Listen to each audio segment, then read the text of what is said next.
रे बहरे बंद करी बकवास। आई कह जे तोहर समस्या की छ? टेंगारी बाबा कंठीधारी कुंज बिहारी नाम छन बाबा के। हाँ वे जे भी छथि बाबा। बाबा जी जना कि अहाँ कहने रहिए। अच्छा हाँ याद आयल। त तू बियाहक मनोकामना लऽ कऽ आयल रहे ना पिछला सप्ताह?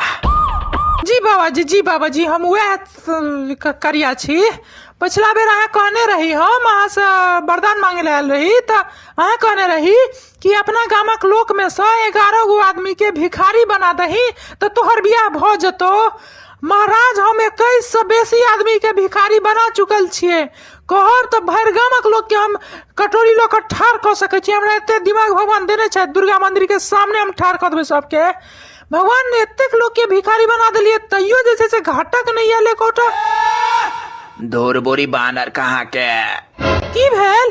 11 आदमी के भिखारी बनबे लेल कहने रहिया कि गामक 11 गो भिखारी के दान करे लेल कहने रहियो रे पागल बहिरा। 11 गो भिखारी के दान दे के लेल कहने रहिए। हमरा भेल जे 11 गो आदमी के भिखारी बना दे के लेल कहने रहिए। हम तो कटोरी लो के ठाढ़ करवा दिलिए कते आदमी के जे छै से दुर्गा मंदिर के सामने।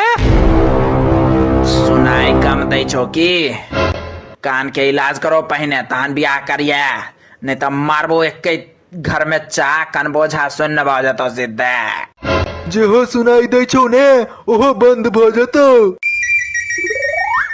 सॉरी बाबा सॉरी हमरा से गलती भेल। हम जे छै से अहाँ के चक्कर में अपन खानदाने के 5-7 आदमी के कटोरी लऽ कऽ ठाढ़ करा देलिए, भिखारी बना देलिए। सॉरी।